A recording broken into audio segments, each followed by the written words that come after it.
Having a game for 2 weeks. I am very upset, but I feel better about the victims that we've helped. It was a big impact on them, and we really embraced the job, and we took care of those people, and that was a great experience as well. You had some flooding at your place?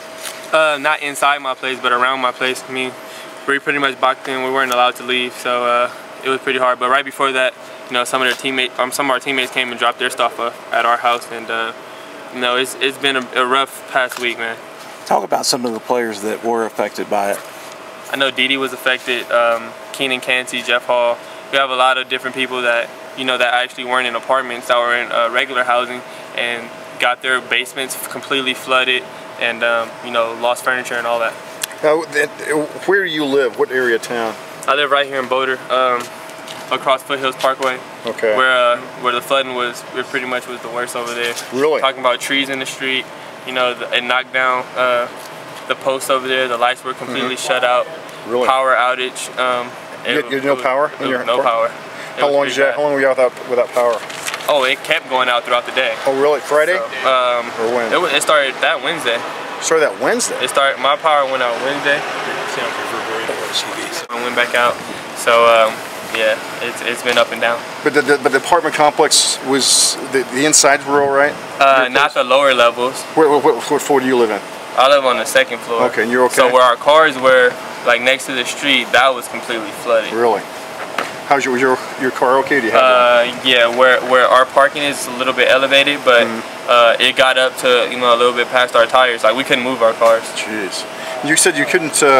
Who told you couldn't leave?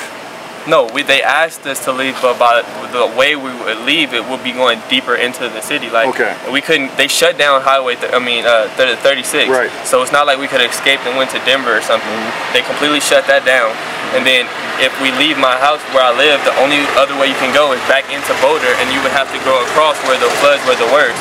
And I mean, if you try to drive through that, you're going over trees, and there's no stop. The stoplights were out, so it's ridiculous. How is it now? Is it dried up? Oh yeah, it's a lot better now. They try to move the trees and stuff out the way. It's still a lot of debris in the road, but as far as flooding, it's better.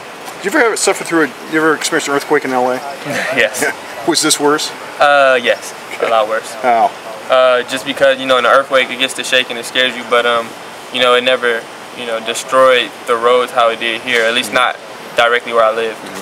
You guys had positive momentum. How do you keep that going forward? I mean, we practiced very well today. I mean, the biggest thing is just to stay focused, and that weight falls on us leaders. And I think today we were very focused. We got off to a very good start, and we kept the excitement going at practice. And if we continue to do this through this week, and then we start game planning and getting ready for Oregon State, we'll be prepared. I think this flood was rough for us to go through, but if we come out on the better end of it, we'll feel a greater sense of accomplishment. There's a long shot that they could stick a game in this Saturday from somewhere out we don't even know about. Right. How would you feel about having to suddenly play a team you don't know anything about in a week when you thought you were going to have off? It would be very sudden, but I think we'll be all for it. There's not a man on this team that'll turn down a game, even if we didn't find out till Thursday evening. So, if they can squeeze a game in the next 24 to 48 hours, I mean, we'll love it because they give us time to prepare. But if they can't, we just have to embrace, this week of competing with one another and getting ready for Oregon State. Coach talked about this week being about competing. Talk about that a little bit. Yeah, Coach said the goal of this week was, he gave us our goals, and then he said the biggest one was to compete and play fast and play hard. And I think we started off this week, and I think Coach is satisfied with the way we started.